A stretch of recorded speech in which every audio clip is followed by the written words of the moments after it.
Hello and welcome to Atop the Fourth Wall, where it's our 16th anniversary!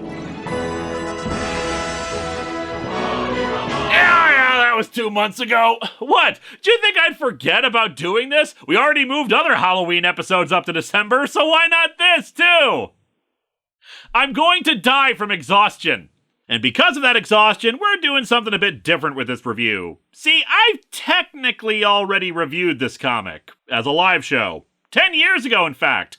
Con Bravo 2014. As the months wore on in regards to my goal of getting episodes out, I realized that I actually have several live shows that might make for decent actual episodes of the show, and it might be easier to adapt them.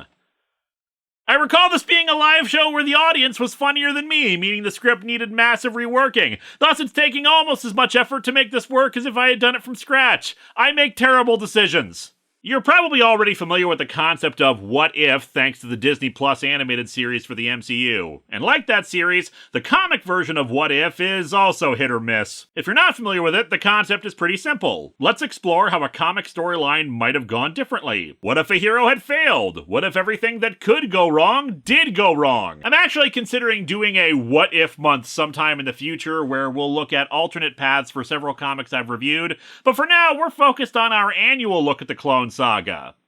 Sort of. It's always important to remember that the Clone Saga reviews I do are actually the second Clone Saga. The original Clone Saga came in the mid-70s, when a clone of Gwen Stacy showed up and it was revealed that the Jackal, who had been menacing Spidey for a year or two by then, was actually the college professor Miles Warren, who was in love with Gwen Stacy and blamed Spider-Man for her death. In the final issue of the original Clone Saga, Miles cloned Spider-Man, and in the ensuing battle, the clone was supposedly killed in an explosion. In the actual comics, that clone was alive and became Ben Reilly. For better or worse, the clone lived. But let's turn the clock back to 1981. The idea of bringing back the clone had never entered into anyone's minds in the regular books. So let's dig into What If number 30, what if Spider-Man's clone had lived, and see how they managed to cram their entire Clone Saga sequel into a single issue.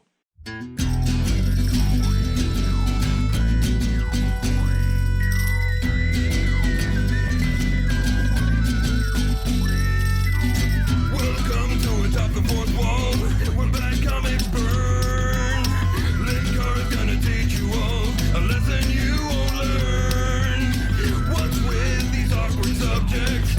What's all this art so rubbish? To anyone who's had a bad comic published, it could be your turn. Linkara, he is a man, punch, sporadically a grouch. Linkara, he has his own spaceship, but he's always on his couch. Linkara.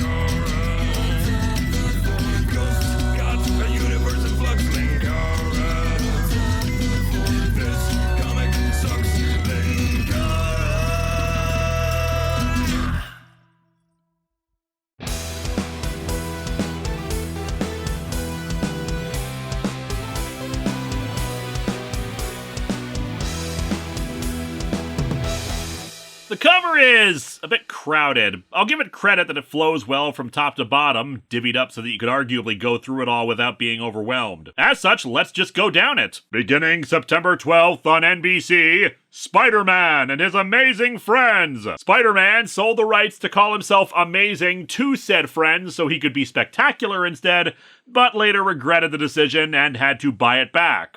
At double the original sale price, though, and that's why they aren't his friends anymore. Then, of course, there's the main action. Ben Reilly, yeah, we're just gonna call him that to avoid confusion, stuffing Spidey into a cryogenic tube. The world's not big enough for two Spider-Men. Your version actually had growth and development. We can't have that, Buster. That joke will be hilarious and awful in hindsight if that ends up happening to the newer, more popular than the main book Ultimate Spidey. You may be the real thing, but you'll never escape this cryogenic tube. The real Spider-Man emerges 1,000 years in the future to begin his career as a delivery boy.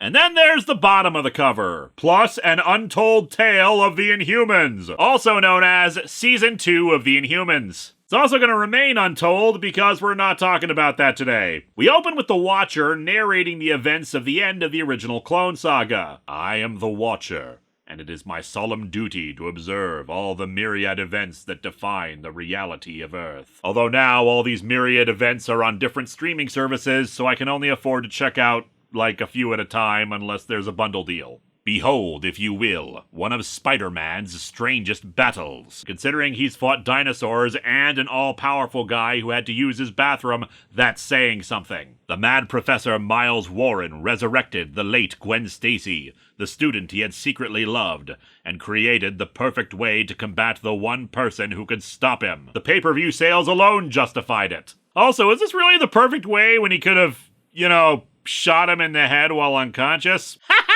Not even I can tell which is the real Spider-Man and which is the clone! Not that that will ever stop me from claiming that I do. I'm sure that won't get annoying fast. The pointless fighting of the two quickly comes to an end when they realize they should be fighting the Jackal and not each other, though the Jackal was already convinced to stop by the Gwen clone, but he had already set up some dynamite and it explodes before he can disarm it. Naturally, this was retconned later as to being another Miles Warren clone, so that the Jackal could bathe in his homemade butter, turn into a Joker ripoff, and enact his convoluted and idiotic revenge scheme in his shockingly well-funded bases for a college professor. And while Peter was able to rescue Ned Leeds, who was also being held as a prisoner at the time, Ben Reilly took the brunt of the explosion and supposedly died. The Gwen Stacy clone went on to be a recurring plot point before they unceremoniously killed her off in the crossover storyline Spider Island as part of the lead-up to the clone conspiracy. Because we wouldn't want that plot point running around in a story that's a sequel to the Clone Saga,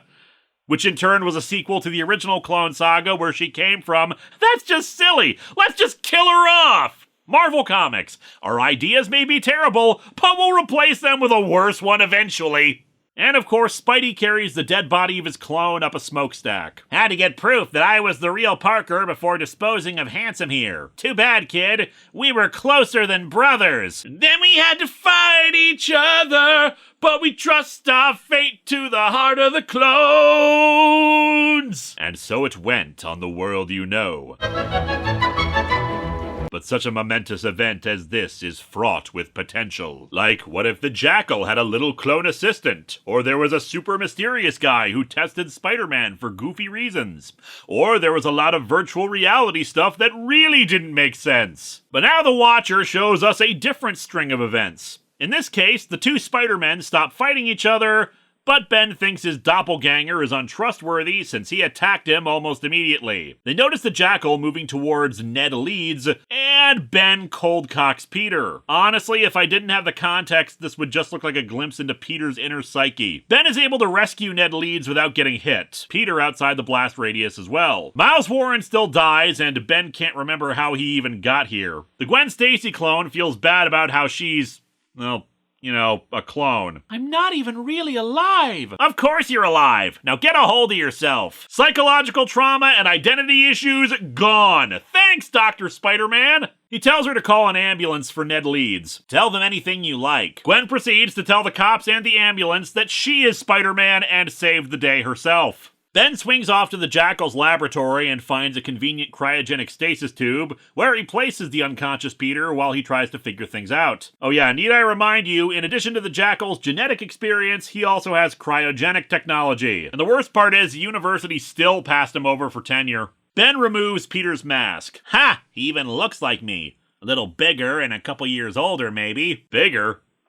Did he just call Peter overweight? Yeah, the writer, Bill Flanagan, extrapolated from the original Clone Saga that this duplicate of Spidey was made using an older sample of Peter's DNA. Now, in the original story, that's definitely the case with the Gwen Stacy clone. She was made using a sample of DNA from their science class. The Jackal doesn't explicitly say that's the same case with the Spider-Man clone, only that Gwen wasn't the only clone made, and that he removed some of his RNA, his memory cells. Of course! Don't you know anything about science? This was so that both assumed they were the real one and up to date on the situation. Although weirdly, Peter and Ben in the 90s Clone Saga seem to be the same age, implying he was cloned at the same point as when the Jackal captured him. Which admittedly would be kinda goofy, since that means the Jackal could just pop out a clone in 5 minutes like it was from a creepy crawler machine, instead of the months he described in the original story cloning Gwen and then bringing out her memories over time.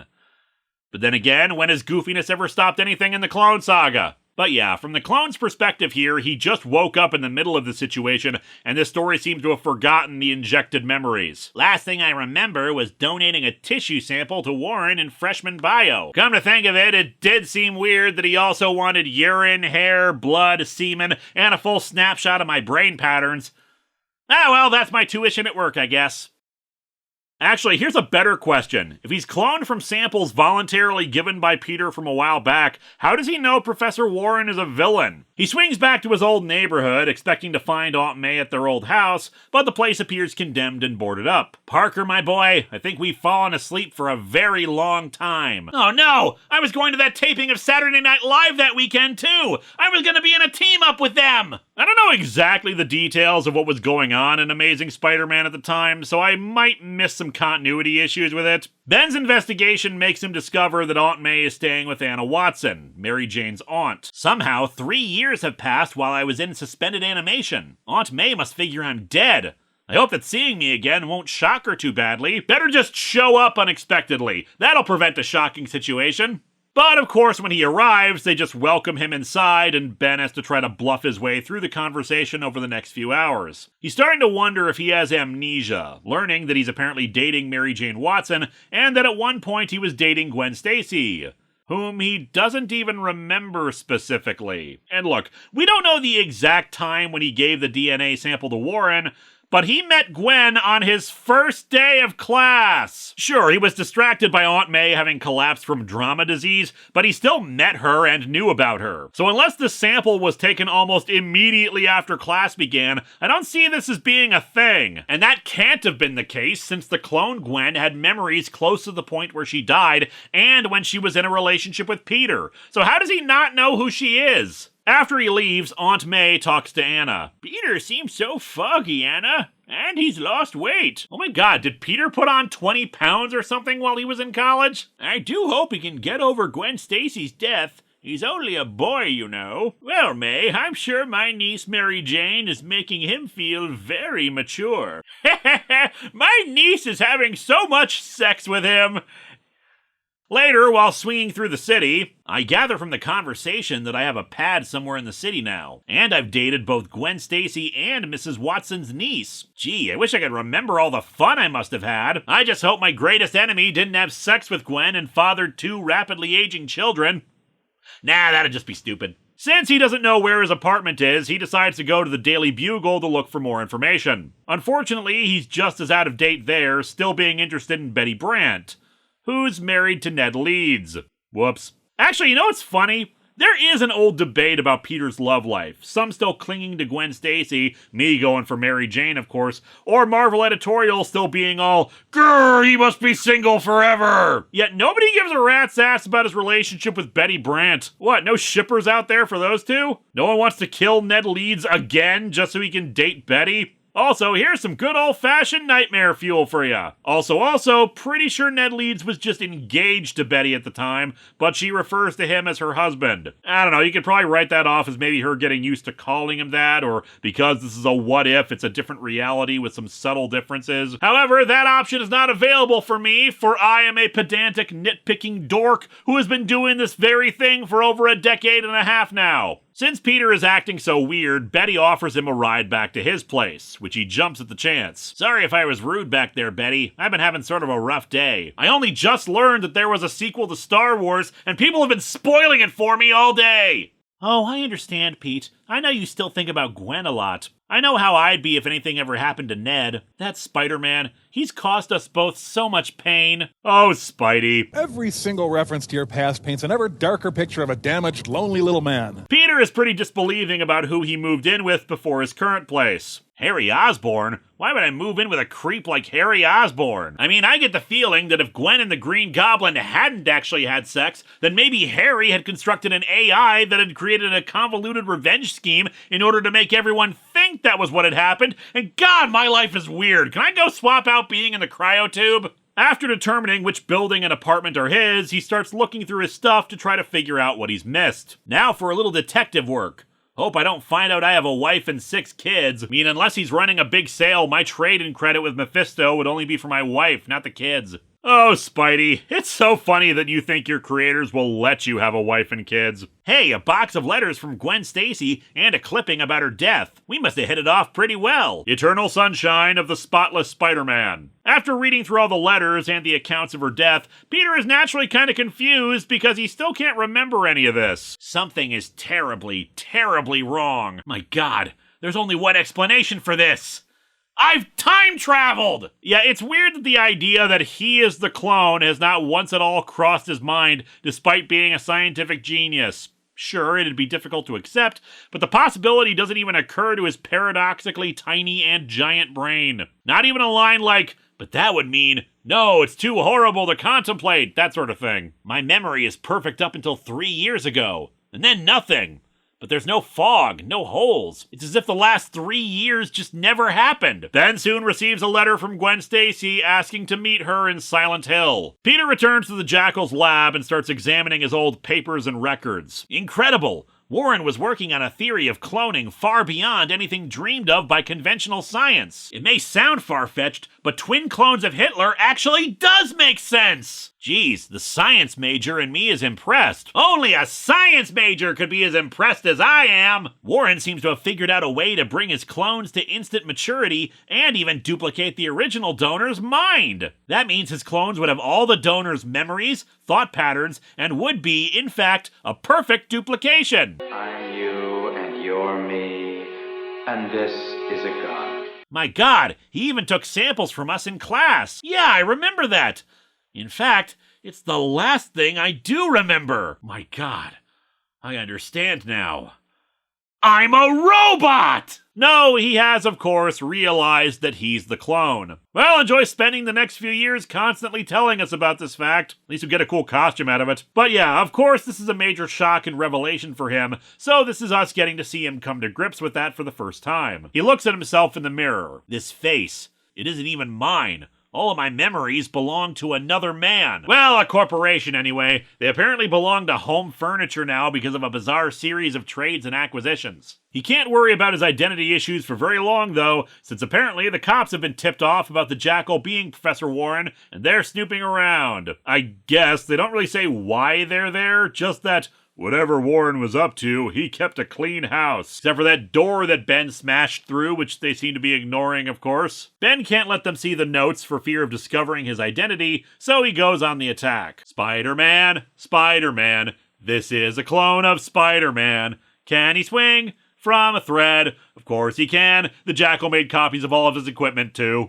He grabs all the documents that he can and runs out, having to flee more cops for a couple pages. Apparently during this time, they were really against Spidey, so they're very eager to shoot him, but he gets away and to a rooftop to think things over. Whew! That workout did me more good than a year of therapy! Oh God, Spider-Man's becoming one of those assholes who thinks you can cure depression through exercise.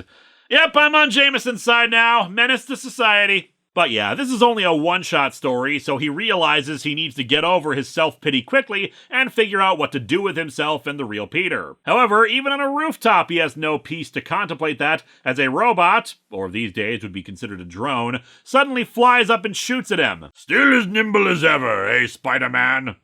You're just jealous because I'm an agile superhero, and you're just a little camera with smoke coming out of your nozzle. Well, yes, actually. I was thinking of getting therapy to deal with these conflicting emotions I have about it, but then you mentioned I should do a workout instead. The drone is controlled by the Kingpin, whom Ben here doesn't actually know who that is. And yeah, given how this comic seems to think when the cloning happened, would make sense. It was a year or two real time after Peter started college that the Kingpin first appeared in the comics. So Ben has no idea who the guy is who's yelling at him through the drone and mocks him. The Kingpin, being a criminal genius, comes up with a new foolproof plan to kill Spidey. Set the drone to self-destruct. So the thing had only one shot in its gun? For being the Kingpin of crime, he's surprisingly stingy with bullets. Ben realizes something is up as it starts vibrating and quickly comes up with a plan. Rip the thing to shreds, then swing it around really fast without actually letting it go. And that's how you avoid getting hit by an explosion. You magnificent bastard, I read your book! The next day, Ben goes to Empire State University. Well, I can tell by my textbooks which courses I have this semester. I just hope I can fake my way through the work. Wow, Ben, you've only been there for a day and you've already figured out a winning strategy for college. He also bumps into Flash Thompson, who from his point of view was a bully, but nowadays the two are good friends. Wait a second. Character development in a Spider-Man book? Unacceptable! If Peter and his supporting cast aren't the exact same people they were when the comic started, then the character is completely unrelatable. Later still, Ben has gotten through the classes for the day, but of course 3 years of study aren't there, and he knows he won't be able to pass the semester. But how do I explain that to the dean? Excuse me, sir, I was born last week, and I only have a high school education. Pass or don't pass, Ben, it doesn't make a difference. You're in an American college. You're still going to be indebted to this place for the rest of your life. As Ben contemplates how much the real Peter Parker has gotten his life together and how he's likely going to screw it up, the Kingpin attacks again, this time in person. So, Spider-Man, you came back looking for me, and now you have found me on one of my frequent rooftop loiterings.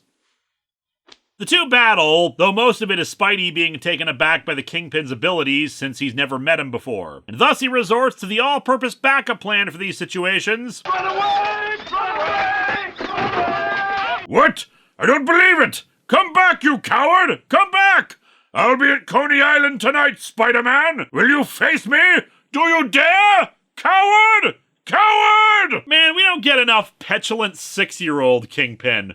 I wasn't even committing any crimes! I was just standing around waiting for you up here, and now you won't actually fight me? Come on! Back at his apartment, Ben realizes just how screwed he is if he tries to take over Peter's life. And while he is a living being who has every right to exist just as much as Peter does, it is this Peter's life, and thus he needs to set him free. Well, this is it. There's no reason in the world not to pull the plug on this thing and let Father die. Yeah, I think Captain Richard Ravager would agree. You monster! Oh, jeez.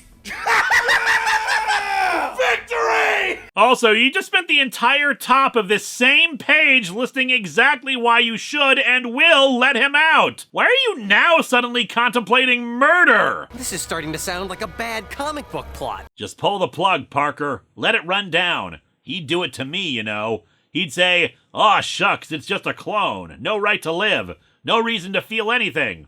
Just pull the plug. Dump the body in an industrial chimney or something." Okay, to be fair, when that actually happened in the comic, he did think you were dead already. It's not like he was trying to murder you. No, he breaks the glass and gets Peter out. Open your eyes, Peter. It's Independence Day. And you're President Bill Pullman. Professor Warren? Dead. Gwen and Ned? Also dead, but it'll take a few years. Also, they'll come back in various ways. Comic books, you know. Ben gets Peter up to speed on what's happening, including their appointment with the whiny Kingpin at Coney Island. They decide that they can't let two Spider-Men be seen swinging around New York. As such, Ben gets to put on one of Miles Warren's old suits. And good lord, is it ugly. This orangish-brown suit. He looks like an absolute dork. Now, tell me about this Kingpin. He's as dangerous an enemy as I have. We're lucky you encountered him when you did. Ask Daredevil how things went down when he encountered him on Speedo Day. I'll let you off here, bro. If I know Kingpin, he'll have a trap set up ahead. Be careful, okay, Spidey? I've sort of grown accustomed to your face, even though it's apparently way beefier than mine. The Kingpin, however, has monitors set up that let him spot Ben being dropped off. Since they know Peter Parker sells photos of Spider-Man, he thinks they can use him as a hostage. As such, he has his goons kidnap Ben and bring him back to their base that they have on Coney Island, I guess. Well, I've made myself as conspicuous as I can. The next move is up to the Kingpin. It'd be really embarrassing if the Kingpin had hired, like, a sharpshooter or something right now. Or another drone.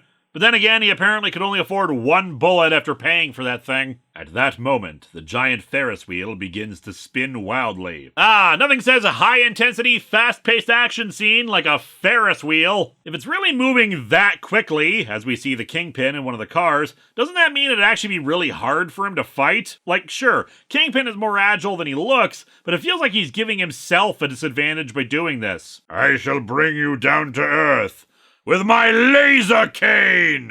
Still makes more sense than a laser bat. Oh, and apparently the Kingpin took time to overhaul Coney Island with advanced technology. The Ferris wheel car the Kingpin is in launches out on rocket jets! This is a thing that is happening! Or is this like Street Fighter the movie and it's actually powered by superconductor electromagnetism? It levitates my desk, where I ride the saddle of the world. God, imagine the Kingpin floating around like that as if he was Baron Harkonnen. Yes, cretin, yes! I've spent weeks preparing for our inevitable battle. I appreciate you making it so easy to trap you. What the hell was Kingpin gonna do if Spidey never showed up at Coney Island? Was he just gonna overhaul every amusement park in the city on the off chance he runs into him somewhere else?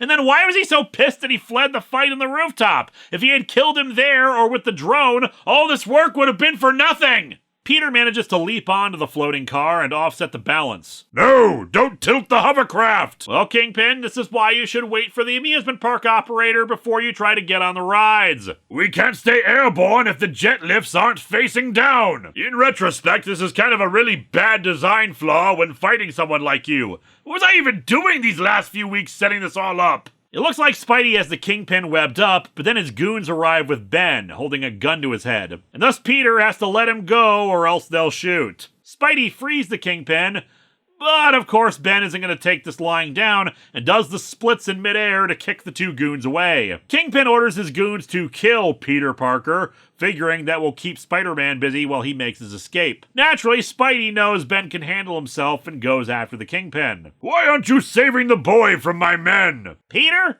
Oh, heck, Kingpin, I thought you knew. He's been to Spider-Man's summer camp. And we've only lost 3 kids this year to Jason Voorhees. And so, with boot to the head, the Kingpin is down, and we see the goons have been dealt with as well. Back at Peter's apartment, Ben is getting ready to leave. It's been great, but I guess I'd better clear out of your life. Gwen 2 had the right idea. I'll change my name and start somewhere new. Maybe I'll pick up a bunch of supporting cast members that rotate out every few issues. Ooh, or maybe fight some weirdo who keeps trying to test me for no adequately explained reason, but he's very mysterious. I hope he has a lot of belts.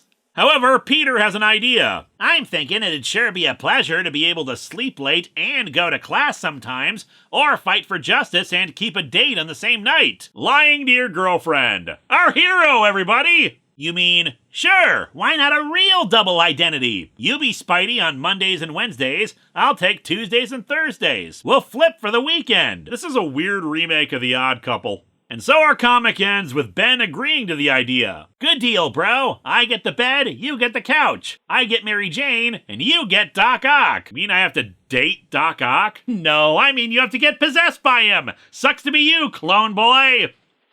Anyway, this comic is a bit goofy, but kind of fun. It ends a hell of a lot better than the actual Clone Saga did, though as a result of it being a one and done, the existential stuff only gets some lip service and just kind of quickly resolved. Then again, I suppose it's better than stretching it out over a couple years until you're sick of it. Unfortunately, this was never followed up on in any other what-if issues or the like, so we don't get to see the fallout of that ending. I mean, yeah, it's actually pretty cool to have a double of yourself. You have instant backup, someone you know you can trust and talk to, and it honestly does benefit the Spider-Man thing if they alternate and just keep each other apprised of what happens. However, as I brought up, this kind of causes issues for their relationships, especially if one got married. Plus, in this, Ben is 3 years younger than Peter, and while there wasn't a big enough difference for others to think it was that weird, it is very possible that as their lives diverge, they'll look very different and it'll be harder to maintain that illusion. Plus, while having a second him around will help with their time, they're both basically living half a life. They can keep each other apprised of what happens in the broad strokes, certainly, but one won't be able to remember conversations or big, important emotional moments. Plus, there's the logistics of food. If they're both trying to be Peter Parker and lead the same life, they won't be getting a second job and therefore have to rely on one person's income. And let's face it, for most of Peter's life, he's kind of had money issues. But on its own, the story is an interesting and optimistic look at the idea of Peter's clone returning and them living together and leading the same life. Whereas when the actual Clone Saga happened, amusingly, Peter was worried that Ben was going to try to take his life away from him. A fun little what-if, even if there's some silliness like the Kingpin's rocket-powered Ferris wheel car. Next time, we look back at 2024 for all its ups and downs, while also looking at the top 15 covers that I didn't cover.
Wait, he said he spent weeks preparing for this fight at Coney Island. Did he do anything else to any of the other rides? Or was that just spent on the high-speed Ferris wheel and the rocket jets? Is there gonna be a malfunction on the roller coaster that makes all its cars fly around at some point too?